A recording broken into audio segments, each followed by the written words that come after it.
I just want to say, unusually, I'm not going to thank you for being here today, because although you've travelled far and wide, I'm pretty sure it was the promise of copious drinks and, despite Mark's best will to have some wedding surprises, me spreading rumours of curry that got you here. But I do want to thank you for being here every day. When I look around this room, I can honestly say we feel like two of the most blessed people in the world. You are the people that have picked us up in the tougher times, but more importantly, you have partied with us like absolute hooligans during the great times. And for both of those things, we are so grateful. Friends and family, new and old, everyone here in this room means the world to us, so thank you. And finally, Mark.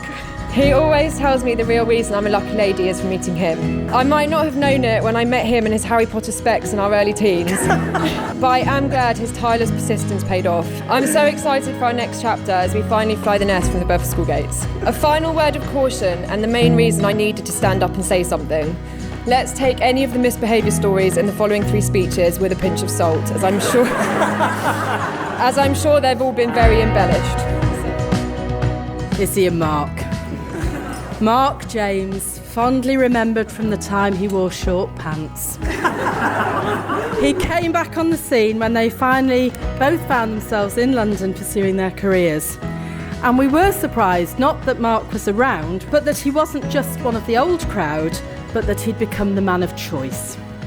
And what a lovely surprise that was for us all, even Dad, although he didn't quite know the full story until some time later. But when he did, he was delighted, as we all are. And I don't think that two people could be better suited to each other. Not just from their mutual love of dancing on tables, kitchen tables, wedding tables, usually with pans on their heads. Not from their mutual love of emptying bottles of fine whiskey with the ease of a hot knife through butter, but because they know each other. They laugh together, they drive each other mad, and they get on together well. They are truly meant for each other. Mark, Izzie is one of the cleverest, most determined and hardest working people you could ever know. She is one of the most loyal, kind and generous people I have ever known, and I think you have a wonderful wife in her.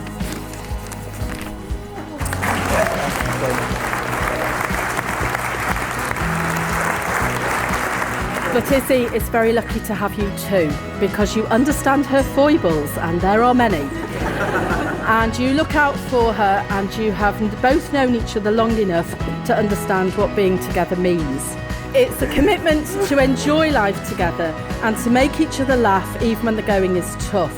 And you have the great advantage of sharing a long past, which makes your relationship so special, and being able to look back together as well as looking forward together. So you are going to be a great team, and we all wish you a long and happy life together. And I have been proud and honoured to talk about my 3 lovely daughters as brides, and today it's particularly lovely to have a winter wedding with Izzie in the hot seat or the cold seat, and indeed to know it's the last one. But there's been another key player in this theatre of our lives, and that's my son Alex. And Alex has now stepped up onto this occasion also on 3 times, walking his sisters up the aisle. And I think he's done this with style and with grace and with the love that Dad would have done. And I think Dad would have been really proud of you today, Alex. So Izzie, although this is yours and Mark's day, I'd like to also pay tribute to Alex for your role on these lovely wedding days. And as I won't get another chance to do it, I'm going to propose that the first toast of the day is to Alex.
course with great sadness and regret that Ian isn't here with us to celebrate today. Many of you knew Ian well and will agree with me that he was the most incredible man, and he is sorely missed not only today but every day of our life. Today really would not have been possible though without his kindness and generosity, and we're both immensely grateful for all he did for both of us. To be honest, it will always be a regret that I never had the chance to ask Ian for Izzie's hand in marriage. Not least because I'd love to have heard his no doubt hilarious response. Just ask my brother-in-law James, who was told it was fine by Ian, but he'll have his job on his hands to convince Charlotte. But mostly because he played such a huge role in shaping Izzie into the incredible person she is today. Despite this regret, I sincerely hope I've done him proud, supporting Izzie as he did every day of his life. Izzie, your dad would be so incredibly proud of you and how you live your life. From how organised you are, to your diligence with our finances, to your kindness and genuine selflessness. I truly believe you live and breathe the values that your dad passed on to you. And I have no doubt he is sat up there with your Auntie Anne today, smiling down on us. You share today the joy of a deep commitment and a sacred trust, and you have given each other the most precious gift of love. Treasure it, nurture it, and encourage it with all the honesty you used in creating it. You are sharing something rare and beautiful. Always speak the truth and listen attentively so that you may understand each other's thoughts and intentions. Inspire each other by sharing your accomplishments. Say "I love you" often to retain the warmth between you. Laugh a lot too, even when you're angry. Remember, you are each other's best friend. Stand together and for each other always. May each day be a blessing and the fulfillment of your dreams.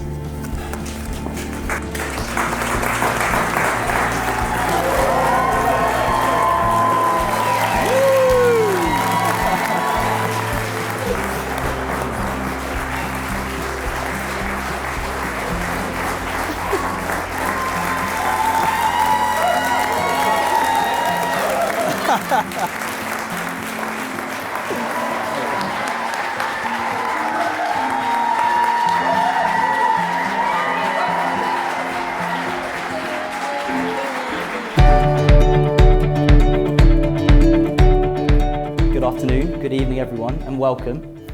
My wife and I.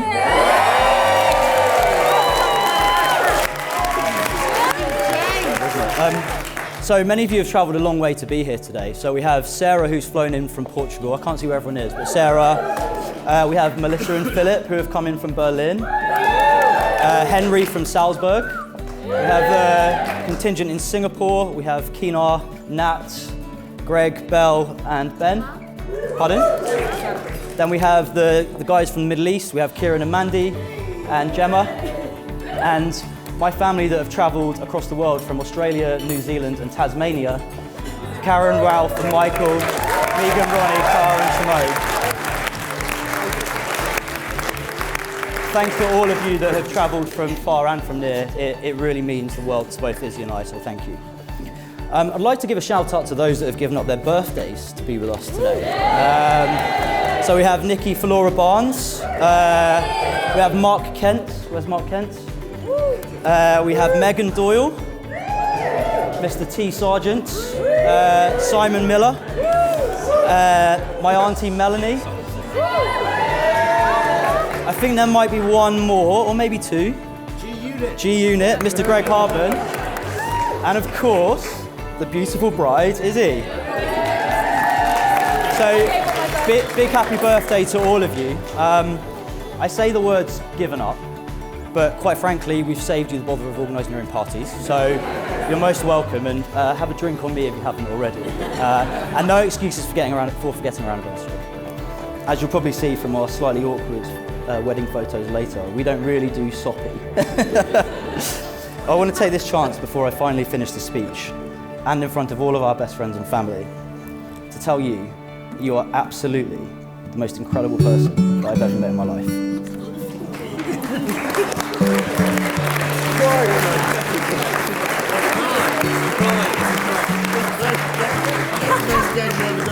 thank you for marrying me today. Welcome. And this is why we don't do soppy. I have the privilege of every single day experiencing your kindness, generosity, sincerity, hilarity, and all of your weird and wonderful quirks. You didn't think you'd get away with it that easily, did you? From how I can hear where you are in the maze that is Sainsbury's Battersea, from the sound of your little cough, to how I can leave the house in peace, knowing that every single appliance is turned off at the mains, and at no risk of fire or flooding. You are the only person I know that would spend 20 minutes a day talking to our concierge, fundraising to replace their stolen bikes, and giving them your gloves when you know they've lost theirs. But these are genuinely all the amazing qualities that I absolutely admire in you. You look absolutely stunning today, and I can't wait to spend the rest of my life with you. So, ladies and gentlemen, for the final time, please raise your glasses to toast to happily ever after. Cheers. Well done, mate. Well done, Dubai. Cheers. You've literally taken the second story of my own. Now, the registrar yourself has repeated as just